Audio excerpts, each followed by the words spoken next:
Everyone, welcome to our channel. मैं अंजलि स्वागत करती हूँ आपका अपने चैनल में। चलिए कंटिन्यू करते हैं हम लोग अपना फॉर्मेट मेन्यू। तो स्टार्ट करते हैं। तो लास्ट टाइम हम फॉर्मेट के अंदर स्पॉटलाइट ऑप्शन तक कवर कर चुके थे। इस पार्ट में हम कैरेक्टर, पैराग्राफ, लिस्ट के बारे में डिस्कशन करेंगे। तो फर्स्ट ऑप्शन है आपका कैरेक्टर। तो यहाँ पर जो आपके कैरेक्टर्स हैं, यानी कि जो एल है, आई है, बी है, आर है, जिनसे मिलके वर्ड बनता है, जिन लेटर से मिलके, जिन कैरेक्टर से मिलके वर्ड बनता है, उसको हम कैरेक्टर बोलते हैं। तो यहाँ पर हम कैरेक्टर की जो हमारा लेटर्स हैं, उनकी फॉर्मेटिंग हम यहाँ से इजीली कर सकते हैं। आपने क्या करना है, सबसे पहले आपको सिलेक्ट कर लेना है कि किसकी आप फॉर्मेटिंग करना चाहते हैं। तो मैं एक को भी हम सिलेक्ट कर सकते हैं, पूरे वर्ड को भी सिलेक्ट कर सकते हैं, या इन सभी कैरेक्टर को हम सिलेक्ट कर सकते हैं। सिलेक्ट करेंगे एंड आपको जाना है कैरेक्टर ऑप्शन पे। यहाँ से आप सबसे पहला बॉक्स है आपका फॉन्ट का। तो यहाँ से आप सिलेक्ट कर सकते हो कि किस टाइप के आपके कैरेक्टर शो होने चाहिए, किस तरीके से आपके लिखे हुए आने चाहिए, उनका डिजाइन किस टाइप का होना चाहिए। तो जैसे हम लोग जब वर्क करते हैं नोटबुक के अंदर, तो कर्सिव राइटिंग में लिखते हैं, किस टाइप में लिखते हैं, वो आप यहाँ से सिलेक्ट कर सकते हैं। एंड प्रीव्यू में आप देख सकते हो यहाँ पे कि जो आप सिलेक्ट करें वो किस टाइप से आपको लिखा हुआ आएगा, किस स्टाइल में शो होगा। तो ये आप यहाँ से इजीली सिलेक्ट कर सकते हैं एंड देख सकते हैं कि किस तरीके से आपका शो हो रहा है। तो मान लीजिए हम ये सिलेक्ट कर लेते हैं। नेक्स्ट है आपका स्टाइल, आपको क्या रखना है। तो यहाँ से हम सिलेक्ट करते हैं फॉन्ट का फेस कैसा होगा, इसको फॉन्ट फेस बोलते हैं। नेक्स्ट स्टाइल आपको क्या रखना है, रेगुलर, इटैलिक, बोल्ड, ये आप यहाँ से भी सिलेक्ट कर सकते हैं, जो भी मैंने आपको लास्ट वीडियो में बताया था। एंड यहाँ से आप इसका साइज सिलेक्ट कर सकते हैं कि आपको साइज क्या रखना है। ठीक है, लैंग्वेज हमारी हमने यहाँ पे इंग्लिश इंडिया यूज की हुई है।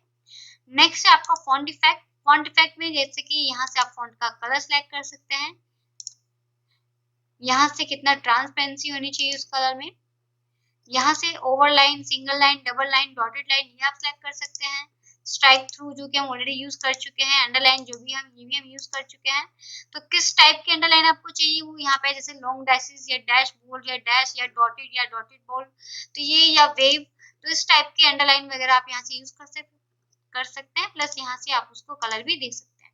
ठीक है, केस आपको क्या रखना है, अपर केस, लोअर केस, जो कि हमने ऊपर यहाँ पर टेक्स्ट के अंदर हम यूज कर चुके हैं। तो ये ऑप्शन आपको यहाँ पर भी दिए हुए हैं। तो मैं यहाँ से रख लेती हूँ इसको कैपिटलाइज वर्ड हम यहाँ पे रख लेते हैं। आउटलाइन फॉर्मेट में रखना चाहते हो तो आप वो रख सकते हैं या हटा सकते हैं, जैसे आपको चाहिए। शेडो आप इसमें रखना चाहे तो हल्की सी शेडो हम यहाँ पे रख लेंगे। नेक्स्ट में आ जाते हैं। नेक्स्ट हमारा पोजीशन की पोजीशन आपको उसको क्या चाहिए, नॉर्मल, या आप इसको एज ए सुपरस्क्रिप्ट रखना चाहते हैं या सबस्क्रिप्ट रखना चाहते हैं, तो मैं इसको नॉर्मल रख रही हूँ।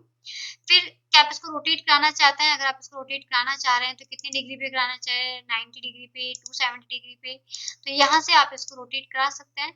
एंड इसकी स्केलिंग, यानी कि कितने पोर्शन में ये आना चाहिए, तो यहाँ से आप इसको बढ़ा भी सकते हैं, ज्यादा भी कर सकते हैं। तो प्रीव्यू में आपको ये शो हो रहा होगा। तो मैं इसको 90 डिग्री रख रही हूँ एंड ओके। तो जैसे ही मैंने इसको 90 डिग्री किया, तो आप यहाँ पे देखिए 90 डिग्री रोटेट हो चुका है मेरा टेक्स्ट। तो वापस से इसको सिलेक्ट करते हैं, मैं यहाँ से इसके स्केल को थोड़ा बढ़ा लेती हूँ। जैसे मैं इसकी स्केलिंग बढ़ाऊंगी तो आप यहाँ पे देखेंगे इनका जो स्पेस है बीच का थोड़ा बढ़ चुका है। तो वापस से हम इसको 90 डिग्री दोबारा से मूव कर लेते हैं, 0 डिग्री पे रख लेते हैं एंड ओके कर लेते हैं। तो ये वापस से आपका स्ट्रेट लाइन में कन्वर्ट हो जाएगा। नेक्स्ट है इसमें आपका हाइपरलिंक। हाइपरलिंक में सॉरी कैरेक्टर स्पेसिंग, उनके बीच में आपको स्पेस कितना रखना है। जैसे कि मुझे बढ़ाना है, जैसे कि आप देखेंगे बहुत ज्यादा क्लोज हो चुके हैं, मुझे इनके बीच में थोड़ा थोड़ा स्पेस बढ़ाना है। तो यहाँ से हम इसको बढ़ा सकते हैं। जैसे जैसे आप स्पेस बढ़ाएंगे, तो मैं इसको 2 पॉइंट रख रही हूँ एंड ओके। तो आप देखेंगे इनके बीच का स्पेस बढ़ चुका है। आप चाहे तो और भी बढ़ा सकते हैं, अगर आपको और भी ज्यादा इनके बीच में स्पेस चाहिए तो सीधा मैं यहाँ पे इसको 3 कर लेती हूँ एंड ओके। तो ये आपका यहाँ पर कन्वर्ट हो गया। नेक्स्ट इसी में है आपका हाइपरलिंक। अगर आप किसी टेक्स्ट को एज अ हाइपरलिंक बनाना चाहते हैं, जो मैंने आपको इंसर्ट में भी बताया था, तो वो आप यहाँ पे यूज कर सकते हैं। नेक्स्ट आपका हाईलाइट, कि आप इसको एज अ कलर, किसी कलर के थ्रू हाईलाइट करना चाहते हैं। तो जैसे कि मान लीजिए मैंने ये कलर सेलेक्ट किया एंड ओके किया, तो आप देख रहे हैं ये इसका ये एक हाईलाइटर, यानी कि हाईलाइट हो चुका है, इसके बैकग्राउंड में एक कलर आ चुका है। ठीक है, इसको मैं हटा रही हूँ हाइलाइटर को, तो मैं वापस से नन कर देती हूँ। फिर अब बॉर्डर क्या आप चाहते हैं, ये एक बॉर्डर में बना हुआ है, बॉर्डर के अंदर लिखा हुआ है, तो यहाँ से आप बॉर्डर सेलेक्ट कर सकते हैं कि ऑल 4 बॉर्डर्स, यानी कि आपको चारों साइड बॉर्डर चाहिए या फिर लेफ्ट एंड राइट में ही चाहिए या फिर अप एंड डाउन में चाहिए। तो जैसे मुझे अप एंड डाउन में चाहिए, तो मैं up and down, top and bottom वाला यूज कर रही हूँ। अब बॉर्डर की लाइन किस टाइप की होनी चाहिए वो आप सिलेक्ट कर सकते हैं। उसका कलर क्या होना चाहिए वो आप सिलेक्ट कर सकते हैं, ठीक है। प्लस उसकी विड्थ कितनी होनी चाहिए, थिन होनी चाहिए, हेयर लाइन होनी चाहिए, वेरी थिन होनी चाहिए, तो ये आप यहाँ से सिलेक्ट कर सकते हैं। एंड यहाँ से हम उसके अंदर शेडो का यूज कर सकते हैं, शेडो का कलर आप यहाँ से सिलेक्ट कर सकते हैं।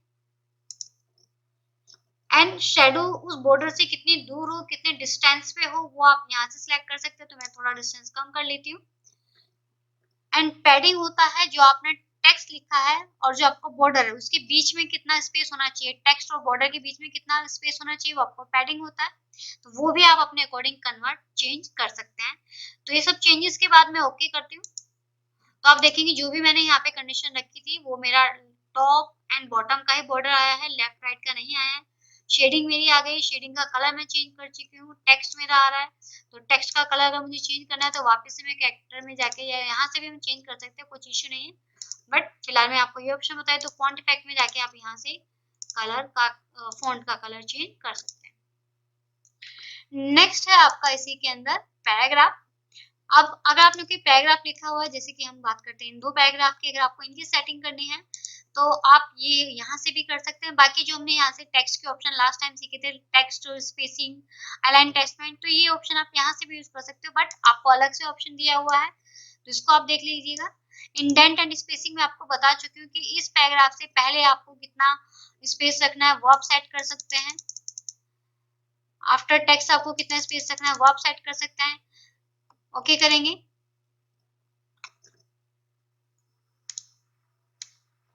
सिलेक्ट कर लेते हैं again paragraph, before text, after text and okay. तो देखिए टेक्स्ट से पहले और टेक्स्ट के बाद आपका स्पेस आ चुका है जितना आपने सिलेक्ट किया। पहले क्या था, आप यहाँ इस पैराग्राफ में इसमें इन दोनों में डिफरेंस आपको शो हो जाएगा कि ये पैराग्राफ आपका थोड़ा स्पेस छोड़ के फिर स्टार्ट एंड क्लोज हो रहा है, बट ये वाला मेरा बिल्कुल इस लाइन से ज्वाइन है। तो ये क्यों हुआ, क्योंकि मैंने वहां पे स्पेस दिया। अब आप चाहते हैं कि इस पैराग्राफ की केवल फर्स्ट लाइन में स्पेस आए, इस पैराग्राफ की केवल फर्स्ट लाइन में स्पेस आए, तो आप फॉर्मेट में जाएंगे, पैराग्राफ में जाएंगे, यहाँ पे आप फर्स्ट लाइन पे यहाँ पे डाल देंगे, मैं यहाँ चाहती हूँ 2 इंच का स्पेस आ रहा है एंड ओके। तो आप देखेंगे पूरा पैराग्राफ मेरा वही है, बट मेरी जो फर्स्ट लाइन है केवल उसी में स्पेस हमारा यहाँ पर आया है। नेक्स्ट इसमें आपका पैराग्राफ से ऊपर आपको कितना स्पेस चाहिए एंड पैराग्राफ के बाद में आपको कितना स्पेस चाहिए, तो ये भी आप यहाँ पे सेट कर सकते हैं, ठीक है। लाइन स्पेसिंग आपको पैराग्राफ में कितने चाहिए वो आप यहाँ से सेट कर सकते हैं। अलाइनमेंट क्या होना चाहिए, लेफ्ट, सेंटर या जस्टिफाई, ये आप सेलेक्ट कर सकते हैं, तो ये हम ऑलरेडी कर चुके हैं। टेक्स्ट फ्लो कितना होना चाहिए ऑटोमेटिकली आप कर सकते हैं, हाइपरनेशन जब आप देते हैं तो उसके लिए है ये। आउटलाइन स्टाइल में रखना, आउटलाइन अभी हम यहाँ पे नहीं दे रहे हैं तो मैं इनका यूज नहीं कर रही हूँ। नेक्स्ट हम यूज करेंगे ड्रॉप कैप, तो पहले मैं इतने को ओके करती हूँ। तो आप देखेंगे जो जो मैंने यहाँ से सिलेक्ट किया वो सब मेरे यहाँ पे चेंजेस हो गए हैं। लाइनिंग के बीच में स्पेस आ गया है, फर्स्ट लाइन में स्पेस आ गया है, तो ये सब पैराग्राफ से पहले और पैराग्राफ के बाद में भी आप देखिए स्पेस बढ़ चुका है। तो ये सब आप सेटिंग इजिली पैराग्राफ ऑप्शन से कर सकते हैं। नेक्स्ट आप चाहते हैं कि ये जो मेरा फर्स्ट लेटर है ये मेरी 3 लाइन तक आए, ये एस जो लिखा हुआ है ये 3 लाइन तक आए, तो उसके लिए आपको यूज करना होगा पैराग्राफ के अंदर ड्रॉप कैप का ऑप्शन। वैसे बाय डिफॉल्ट तक आप यहाँ पे यूज करते हैं डिस्प्ले ड्रॉप कैप, तो बाय डिफॉल्ट ये आपका 3 लाइन तक आता है।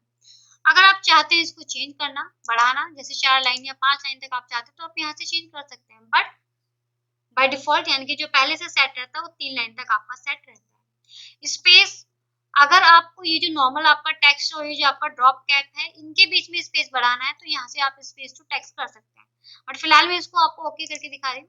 तो आप देखेंगे आपका जो फर्स्ट लेटर है एज अ ड्रॉप कैप वो आपका 1 2 3 4 5 लाइन तक ड्रॉप हो चुका है। चेंज करना है तो आप चेंज कर सकते हैं। अगर आप किसी 2 लेटर्स को कैप ड्रॉप कैप बनाना चाहते हैं तो यहाँ से आप सिलेक्ट कर सकते हैं 2 3, जितने भी लेटर्स को आप ड्रॉप करना चाहते हैं उतने लेटर्स को आप यहाँ पे सिलेक्ट कर सकते हैं, यानी कि नंबर ऑफ कैरेक्टर को आप यहाँ पे सिलेक्ट कर सकते हैं। तो मैं वापस से इसको 1 कर लेती हूँ। अगर आप 2 कर रहे हैं, ओके कर रहे हैं, तो आप देखेंगे 2 यहाँ पे आपके ड्रॉप कैप में कन्वर्ट हो चुके हैं, बट बाय डिफॉल्ट आपका 1 रहता है, ये आपको ध्यान रखना है। मैं इसको वापस से 1 कर लेती हूँ, लाइनिंग में इसको 3 तक कर लेती हूँ। स्पेस आपको चाहिए, जैसे अभी तक आप देख रहे हैं टेक्स्ट और ड्रॉप कैप के बीच में कोई स्पेस नहीं है, बट अगर आपको देना है तो यहाँ से आप इस स्पेस टू टेक्स्ट का ऑप्शन का यूज करके इनके बीच में स्पेस आप इंक्रीज कर सकते हैं। तो आप देखेंगे टेक्स्ट के बीच में और जो आपका ड्रॉप कैप है उनके बीच में हल्का सा स्पेस आप इंसर्ट कर चुके हैं। फिर बॉर्डर, अगर आप इस पैराग्राफ में कोई बॉर्डर देना चाहते हैं, एरिया में कोई कलर देना चाहते हैं या ट्रांसपेरेंट उसको आप रखना चाहते हैं तो वो आप इजीली कर सकते हैं। आपने क्या करना है, आप कोई भी, मैं पैराग्राफ इसको अलग कर लेती हूँ सारे पैराग्राफ को, और इसको मैं ड्रॉप कैप से हटा देती हूँ।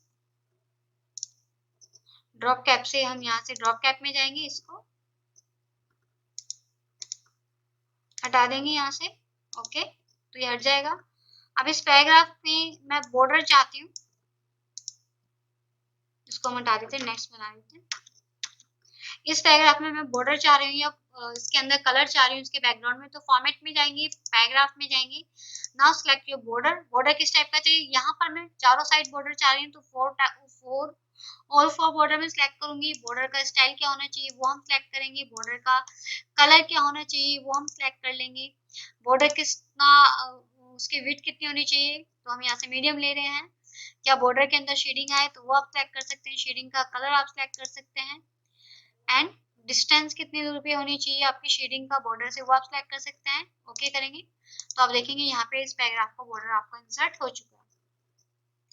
इसी में मैं यहाँ पे इस बॉर्डर के अंदर, सॉरी इस पैराग्राफ के अंदर यहाँ से मैं कलर फिल करना चाहती हूँ तो मैं एरिया ऑप्शन में जाऊंगी एंड कलर आप फिल कर सकते हैं, ग्रेडियंट आप फिल कर सकते हैं। जैसे मैं ये ग्रेडियंट सेलेक्ट कर रही हूँ एंड ओके कर रही हूँ तो आप देखेंगे यहाँ पे आपका ग्रेडियंट फिल हो जाएगा।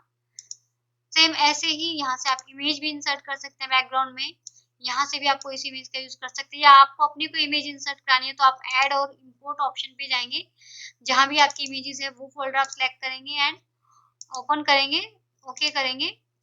तो इस तरीके से आपका क्या है, इमेज या जो भी आप इंसर्ट करना चाहते हैं बैकग्राउंड में वो आप कर सकते हैं। तो मैं यहाँ पे इंसर्ट कर रही हूँ ग्रेडियंट, तो इस तरीके से हम यहाँ पे इंसर्ट कर सकते हैं ग्रेडियंट। नेक्स्ट इसी में आप पैटर्न भी फिल कर सकते हैं, इमेज फिल कर सकते हैं, हैचेस आप फिल कर सकते हैं, प्लस इसको आप ट्रांसपेरेंट भी बना सकते हो। अभी हमने इसको नो ट्रांसपेरेंट रखा, ट्रांसपेरेंसी आप करेंगे। अगर इसके बैकग्राउंड में कुछ है, टेक्स्ट के बैकग्राउंड में कुछ है तो वो आपको हल्का शो होगा अगर आप यहाँ से ट्रांसपेरेंट रखते हैं तो। ग्रेडियंट आपको कैसा रखना है, लीनियर रखना है, एक्सेल में रखना है, रेडिकल रखना है, ट्रांसपेरेंट करते टाइम, ये भी आप यहाँ से सिलेक्ट कर सकते हैं। ओके कर लेते हैं। नाउ नेक्स्ट है आपका लिस्ट। तो लिस्ट ऑप्शन आपका यूज किया जाता है जब आप किसी को अलग अलग शो करना चाहते हैं, यानी कि ये first option, second option, third option, तो उसके लिए हम यहाँ पे यूज करते हैं लिस्ट का। तो लिस्ट आपका अलग है, बुलेट्स एंड नंबरिंग आपका अलग है। लिस्ट आपका होता है जैसे यहाँ पे आपको दिया order list, unordered list, order list जिसमें आपका सीरीज आता है 1 2 3 4 फर्स्ट सेकंड थर्ड फोर्थ, ठीक है, ऐसे आपका अनऑर्डर लिस्ट होता है। तो यहाँ से हम लिस्ट के बारे में हम नेक्स्ट पार्ट में कंटिन्यू करेंगे। आई होप सो आपको ये दोनों ऑप्शन आज समझ में आ गए होंगे, कैरेक्टर एंड पैराग्राफ। तो इनको आप प्रैक्टिस कीजिएगा, कुछ भी इश्यू हो तो कमेंट बॉक्स में आप पूछ सकते हैं। And please like, subscribe and share my channel and click the bell icon for more videos. Thank you.